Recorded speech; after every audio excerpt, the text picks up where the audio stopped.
আপনার মধ্যে যদি, আমার মধ্যে এই বিনয়ের ভাবটা যদি আনতে পারি, তাহলে আল্লাহ তাআলা বলছেন এদের জন্য জান্নাতকে আমি বানিয়ে রেখেছি। যারা দুনিয়ার মধ্যে নিজেকে একবার অহংকারীভাবে চলাফেরা করে না, বরং বিনয়ের সাথে চলে, বিনয়ের সাথে চলে, নম্রতা ভদ্রতার সাথে যে দুনিয়ার মধ্যে চলে, সে হচ্ছে জান্নাতি। এদের জন্য আমি জান্নাত বানিয়ে রেখেছি। আল্লাহ তাআলা বলছেন তিলকাদ দারুল আখিরাতু নাজআলুহা লিল্লাযিনা লা ইউরিদুনা উলুওয়ান ফিল আরদি ওয়ালা ফাসাদা ওয়াল আকিবাতু লিল মুত্তাকিন। তিলকাদ দারুল আখিরা, সেই আখিরাতের ঘর তথা জান্নাত আমি নাজআলুহা, তাদের জন্যই আমি বানিয়েছি, লিল্লাযিনা লা ইউরিদুনা উলুওয়ান ফিল আরদ ওয়ালা ফাসাদা, জমিনের মধ্যে যারা নিজেদেরকে অহংকারী ভাবে না, নিজেদেরকে নম্র ভদ্র ভাবে, ওয়ালা ফাসাদা, ফাসাদ সৃষ্টি করে না, বরং সুশৃঙ্খলভাবে থাকে, ওয়াল আকিবাতু লিল মুত্তাকিন। তাহলে জান্নাত কাদের জন্য আল্লাহ তাআলা বানিয়ে রেখেছেন? যারা দুনিয়ার মধ্যে নম্রতা ভদ্রতার সাথে চলে, নাকি অহংকার করে? কোনটা? ওয়া ইবাদুর রহমানিল্লাযীনা ইয়ামশুনা আলাল আরদি হাওনা ওয়া ইযা খাতাবাহুমুল জাহিলুনা ক্বালু সালামা। আল্লাহ তথা রহমানের বান্দা হচ্ছে তারা যারা জমিনের মধ্যে যখন হাঁটে, ইয়ামশুনা আলাল আরদি হাওনান, নম্রতা ভদ্রতার সাথে যারা চলে, এরা হচ্ছে ইবাদুর রহমান, আল্লাহর বান্দা। আপনি কি আল্লাহর বান্দা নাকি শয়তানের বান্দা?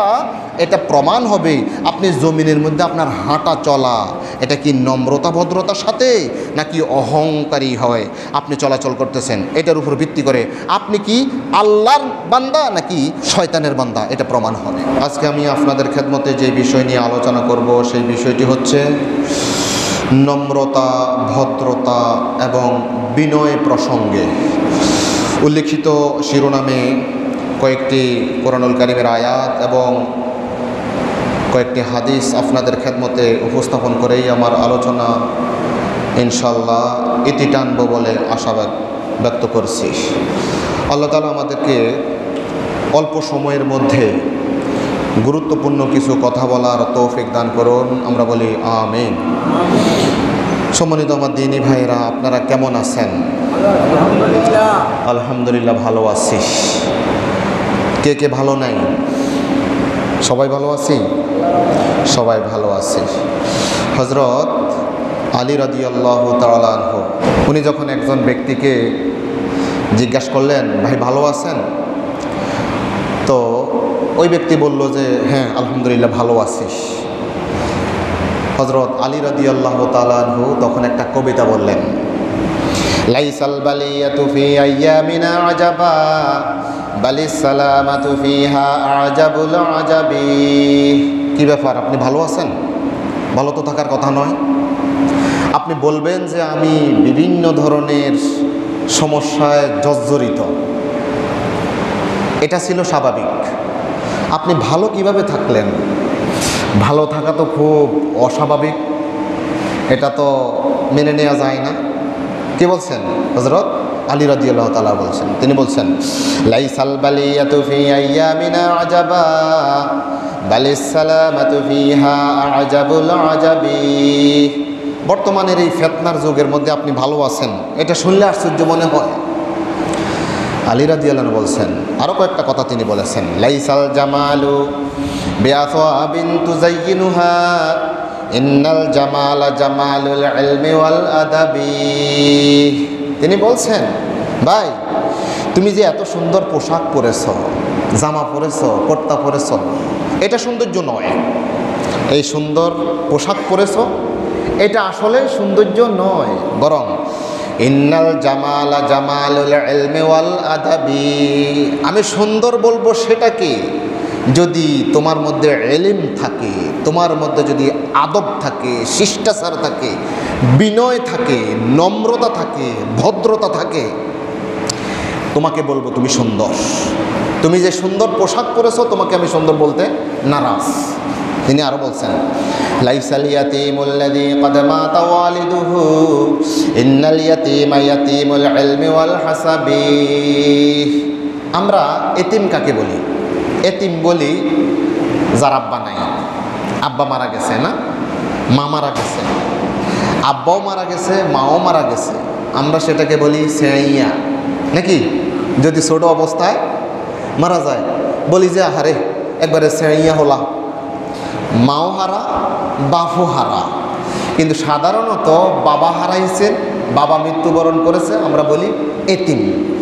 তো হযরত আলী রাদিয়াল্লাহু আনহু বলছেন, তোমরা কাকে এতিম বলো? যার আব্বা মারা গেছে তাকে? না না না, আসলে এতিম সে নয়। লাইসাল ইয়াতীমুল্লাযী ক্বাদ মাতা ওয়ালিদুহু ইন্নাল ইয়াতীমা ইয়াতীমুল ইলমি ওয়াল হাসাবি। যার বংশমর্যাদা নাই, যার ইলম কালাম নাই, যার কোরআনের জ্ঞান নাই, হাদিসের জ্ঞান নেই, সে হচ্ছে এই দুনিয়ার মধ্যে এতিম। আর সর্বশেষ তিনি বললেন, লাইসাল বালিয়াতু ফি আইয়ামিনা আজাবা বালিস সালামাতু ফিহা আজাবুল আজাবি। বর্তমান সময়ে আপনি ভালো আছেন, এটা আশ্চর্যের বিষয়। আপনি তো ভালো থাকার কথা নয়। যত ফিতনা ফাসাদ, যত বিশৃঙ্খলা, যত সমস্যায় জর্জরিত এই পৃথিবীর মধ্যে আপনি ভালো আছেন, এটা কিভাবে বলতে পারেন? মানে আপনি ভালো নেই। তারপর আমরা মুখ থেকে বলি সুখে দুঃখে আলহামদুলিল্লাহ আমরা ভালো আছি। কি বলেন? একদিন আল্লাহ রাসূল আলাইহিস সালাতু ওয়াস সালাম ওযু করতেছেন। আল্লাহ রাসূল আলাইহিস সালাতু ওয়াস সালাম ওযু করতেছেন। আন্নান নবী সাল্লাল্লাহু আলাইহি সাল্লাম তাওয়াজ্জা ইয়াওমান, একদিন আল্লাহ রাসূল ওযু করেছিলেন। ফাজাআলা আসহাবুহু ইয়াতামাসসাহুনা বিউযুহিহি, আল্লাহ রাসূল ওযু করতেছেন, যেই বদনা, যেই লোটা দিয়ে ওই পানিগুলো গড়ায় গড়ায় পড়তেছেন, আর সাহাবায়ে কেরাম সেই পানিগুলো কে কার আগে কাড়াকাড়ি করে নিজেদের শরীরের মধ্যে মাখবেন, স্পর্শ করাবেন, লাগাবেন, বরকত হাসিল করবেন, এটার প্রতিযোগিতা শুরু করলো। সুবহানাল্লাহ। দেখেন সাহাবায়ে কেরাম, যেই সাহাবায়ে কেরাম ওই সময়ের মধ্যে আসিলেন জাহেলি জামানার মধ্যে, একজনকে দেখলে আরেকজন খায়, এমন অবস্থা, ধ্বংস করে দিবে, এরকম একটা আক্রমণাত্মক হিংসাত্মক যে একটা অবস্থা ছিল, সেই জায়গার মধ্যে একজন মুহাম্মদ সাল্লাল্লাহু আলাইহি সাল্লাম, একজন মানুষ, একজন নবী, সেই নবীর পানি অজুর পানি গড়িয়ে যাচ্ছে, সেই পানিগুলো নিজেদের শরীরের মধ্যে লাগাচ্ছে। দেখেন নিজেদেরকে কত দাফন করে দিলে, কত মাটি করে দিলে এই অবস্থা হয়। হ্যাঁ, পারবেন? আমরা তো পারবো না, আমরা পারবো না। আমাদের যত বড় ধর্মীয় ব্যক্তিত্বই হোক, উনি অজু করতেছেন, সমস্যা কি? অজুর পানি পড়িয়ে গেছে, আমরা সেই অজুর পানিগুলো নিজেদের শরীরের মধ্যে মাটি মিশ্রিত এগুলা শরীরের মধ্যে লাগাবো, এটা কল্পনা করা যায়? কিন্তু দেখেন সাহাবায়ে কেরাম কত বিনয়ী ছিলেন। তো আল্লাহ রাসূল জিজ্ঞেস করলেন, ফাকালা লাহুমুন নবিয়্যু সাল্লাল্লাহু আলাইহি ওয়াসাল্লাম, আল্লাহ রাসূল তাদেরকে জিজ্ঞেস করলেন, ইয়া আমার সাহাবায়ে কেরাম, মা ইয়াহমিলুকুম আলা হাযা, তোমাদেরকে এই কাজ করতে কোন জিনিস উদ্বুদ্ধ করেছে? কি জন্য তোমরা এই কাজটা করতেছ? তখন সাহাবায়ে কেরাম বললেন, ক্বালু হুব্বুল্লাহি ওয়া রাসূলিহি। তখন সাহাবায়ে কেরাম বলল, ইয়া রাসূলুল্লাহ, আল্লাহ এবং তার রাসূলের ভালোবাসা আমাদেরকে এই কাজ করতে উদ্বুদ্ধ করেছে। ক্বালা মান সাররাহু আন ইউহিব্বাল্লাহা ওয়া রাসূলাহু আও ইউহিব্বুহুল্লাহু ওয়া রাসূলুহু ফালইউসদিক হাদিসাহু ইযা হাদ্দাসা ওয়ালিউআদ্দি আমানাতাহু ইযা আতুমিনা ওয়ালিউহসিন জাওয়ারা মান জাওয়ারাহু আও কামা ক্বালা রাসূলুল্লাহ সাল্লাল্লাহু আলাইহি ওয়াসাল্লাম। আল্লাহ রাসূল বলেন যে ব্যক্তি চাইবে যে আল্লাহ এবং তার রাসূলকে ভালোবাসবে, অথবা আল্লাহ এবং রাসূল তাকে ভালোবাসবে, এই জিনিসটা যে মনে প্রাণে চাইবে, তখন সে তিনটা কাজ করতে হবে। এক নম্বর কাজ হচ্ছে ফালিউসদিক হাদিসাহু ইজা হাদ্দাসা, যখন সে কথা বলে সত্য কথা বলে, এই সত্য কথা বলার দ্বারা তুমি নবীকে ভালোবাসতেছো, এটার প্রমাণ হবে। আমরা কথা বলার সময় 100%-এর মধ্যে ইল্লা মাশাআল্লাহ 90% 95% মিথ্যা কথা বলে, ঠিক না? আরে ওই তো ওই বেচারা ছাগল কিনেছে না, এই নিজের ছেলেকেই অস্বীকার করে করছে, ঠিক না? নিজে জন্ম দিয়েছে ছেলে, নিজে ধরা খাই যাবে। এই জন্য ওই যে মতিউর রহমান, আপনারা জান্নাতে বসবাস করতেছেন, তো এই জন্য খোঁজখবর রাখেন না কিছু, ঠিক আছে? নিজের ছেলেকে অস্বীকার না, আমার ছেলে না, সে ধরা খাওয়ার কারণে।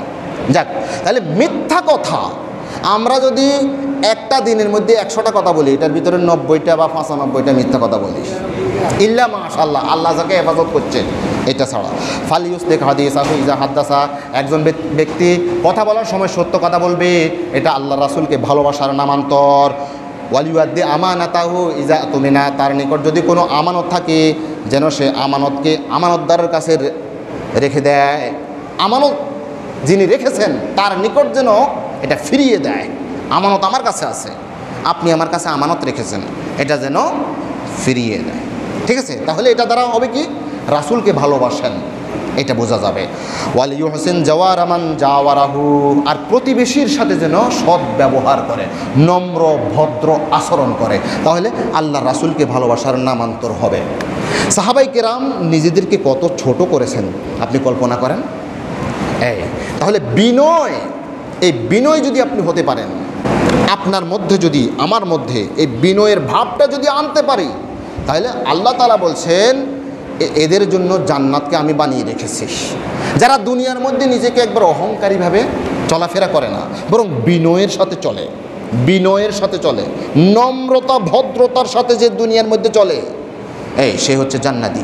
এদের জন্য আমি জান্নাত বানিয়ে রেখেছি।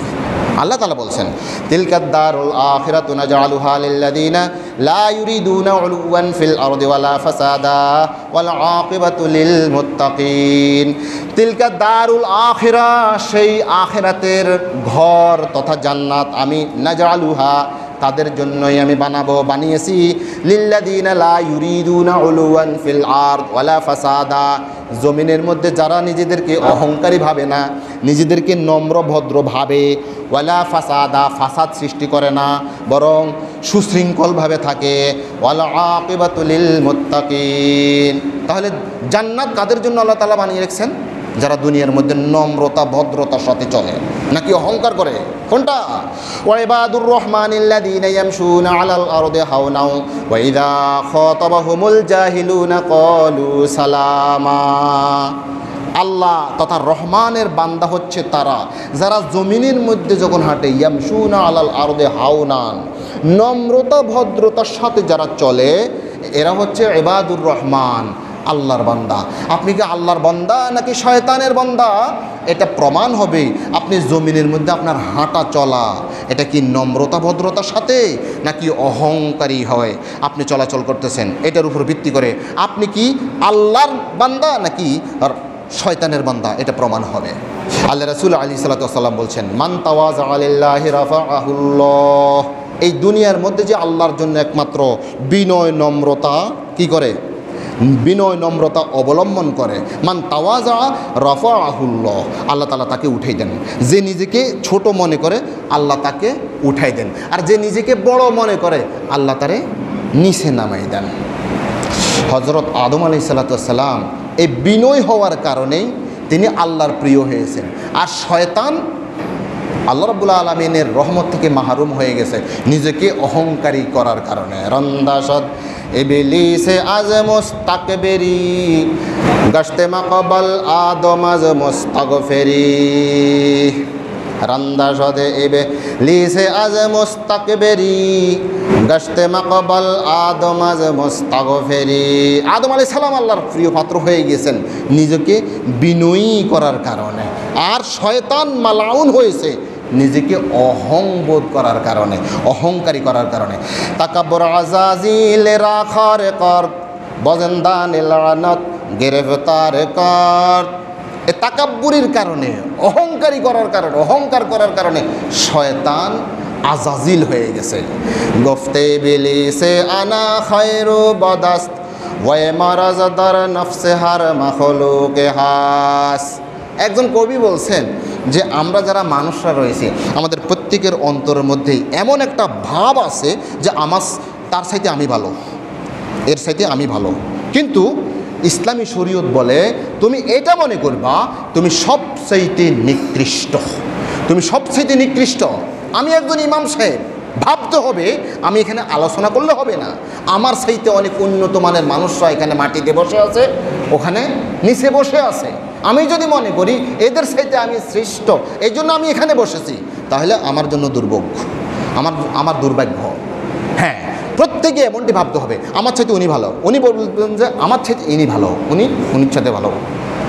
আমি এটা মনে করতে পারি না ও উনি এখন নামাজ পড়ে না, আমি নামাজ পড়ি, কয়েকটা সেজদা দিয়েছি, এখানে কালো দাগ ফেলে দিয়েছি, মনে হয় আমি ওনার চাইতে ভালো। না, উনি এমন একটা কাজ করতেছেন গোপনে গোপনে, সেটা আপনি করেন না, আপনার চাইতে সে হাজার গুণ শ্রেষ্ঠ হয়ে আছে। তাহলে যদি আপনি বড় হতে চান, এই জন্য একজন কবি বলছেন আপনাকে বড় বলে বড় সেই নয়, লোকে যারে বড় বলে বড় সেই হয়। বড় হওয়া সংসারেতে কঠিন ব্যাপার, সংসারে সে বড় হয় বড় গুণজার। গুণেতে হইলে বড়, বড় বলে সবে, বড় যদি হতে চাও ছোট হও তবে। তুমি ছোট হও, আল্লাহ তোমাকে বড় বানাই দিবেন। মান তাওয়াযা লিল্লাহি রাফাআহুল্লাহ। আল্লাহ রাব্বুল আলামিন আমাদেরকে এই সংক্ষিপ্ত পরিসরের মধ্যে যেই কথাগুলো বলেছি, যে বিনয়ী হয়ে এই দুনিয়ার মধ্যে যেন আমরা চলতে পারি। কার সাথে বিনয়ী হব? এক নম্বর বিনয়ী হব সাধারণ মানুষের সাথে আমরা বিনয়ী হব। আর বিনয়ের একটা প্রকাশ হচ্ছে আসসালামু আলাইকুম রহমতুল্লাহ। যখন আপনি আসসালামু আলাইকুম রহমতুল্লাহ বলছেন, তখন আল্লাহ রাসূল বলছেন যে ব্যক্তি সর্বপ্রথম সালাম দেয় সে নিজের অহংকার থেকে সে মুক্ত রইল। মানুষ অনেক সময় আরেকজনকে সালাম দেয় না, কখন জানেন? আরে বেটা, সে আমাকে সালাম দিবে, আমি কেন সালাম দেব? এই যে একটা অহংকারী, এই অহংকার, তখন এটা আর বিনয় নয়। বিনয় হচ্ছে সেটা আপনি যত বড় হন, আসসালামু আলাইকুম রহমতুল্লাহ। আমি প্রফেসর হলে কী হয়েছে? আমি একজন শিশুকে সালাম দিতে পারি না? আসসালামু আলাইকুম রহমতুল্লাহ। আল্লাহ রাসূল মাররা রাসূলুল্লাহ সাল্লাল্লাহু আলাইহি ওয়াসাল্লাম আলা গালমানিন ফাসাল্লামা আলাইহিম। আল্লাহ রাসূল কিছু ছোট ছোট বাচ্চাদের পাশ দিয়ে যাচ্ছিলেন, আসসালামু আলাইকুম, তিনি সালাম দিলেন। আমরা কোন হনুরে, আমরা মনে করি যে আমি হচ্ছি পিসাব মানুষ, আমি প্রফেসর মানুষ, আমি হেড স্যার, আমি প্রফেসর, আমি কেন ওনাকে সালাম দেবো? উনি আমাকে সালাম দিব। উনি এসেছেন রিক্সাজীবী, রিক্সা চালায়, আর আমি এসে মাস্টার মানুষ, আমাকে উনি সালাম দিব। ঠিক না? একটা অহংবোধ না? আপনি যদি সালাম দিয়ে দেন তখন আপনার অহংকারটা আপনি শূন্য বিশূন্য করে দিলেন আর কি। আমরা সর্বপ্রথম বিনয়ের যেই বহির্প্রকাশ, এক নম্বর হচ্ছে সাধারণ মানুষের সাথে আমরা কী করব? নম্রতা ভদ্রতা দেখাবো। দুই নম্বর হচ্ছে আমাদের যারা আন্ডারে রয়েছেন, চাকর নৌকর রয়েছে, অনেক সময় হোটেল মালিকরা তাদের কর্মচারীদের সাথে এমন দুর্ব্যবহার করে না? এটা নম্রতার কাজ নয়, এটা অহংকারের কাজ। তাহলে চাকর বাকরদের সাথেও কী করতে হবে? নম্রতা ভদ্রতার আচরণ করতে হবে। তিন নম্বর হচ্ছে জীব জানোয়ারের সাথেও আমরা নম্র ভদ্র আচরণ করতে হবে। একটা গরুর সাথেও আমাদের নম্র আচরণ করতে হবে। এমন কোনো বোঝা ছাপাই দেওয়া যাবে না যেটা সে কষ্ট পাবে। এমন হাল তাকে দিয়ে চাষ করানো হবে, শুধু হাল চাষই করাই দিয়েছেন, আপনি তাকে কোনো কিছু খাওয়ান না, এমনটি হলে তার সাথে আপনি নম্র ব্যবহার করতে পারলেন না। 4 নম্বর হচ্ছে পরিবারের সাথে, আপনার পরিবার পরিজনের সাথে আপনি নম্র ব্যবহার করবেন। এরপরে শিশুদের সাথে আপনি নম্র ব্যবহার করবেন। আজকের শিশু আগামীকালের ভবিষ্যৎ। কি? আজকের শিশু আগামী দিনের নাগরিক। আপনি তাদের সাথে এমন আচরণ করবেন, আপনি যদি বলেন তাদের সাথে যদি আপনি রূঢ় আচরণ করেন, তারা আপনাকে সম্মান দিবে না। আপনি তাদেরকে কী অবস্থা, ভালো আছেন নেই, একটা চকলেট দিলেন, দেখবেন আপনাকে সারাদিন সারা জীবন সে আপনাকে মনে রাখবে না? রাখবে। শিশুদের সাথে আমাদের নম্র ব্যবহার করা উচিত। ভিক্ষুকদের সাথেও আমাদের নম্র ব্যবহার করা উচিত। একজন ভিক্ষুক বললেন, ভাই আমাকে 5টা টাকা দেন, বেটা, এমন একটা ধমক দিলেন না, নম্র আচরণ আপনি করতে পারলেন না। ঠিক আছে? আল্লাহ তাআলা যেন আমাদেরকে আমাদের সমাজের প্রতিটি স্তরের সবার সাথে নম্র ভদ্র ব্যবহার করে আমরা যেন সেই জান্নাত কামাই করতে পারি। আল্লাহ তাআলা আমাদেরকে সেই তৌফিক দান করুন। বলুন আমিন।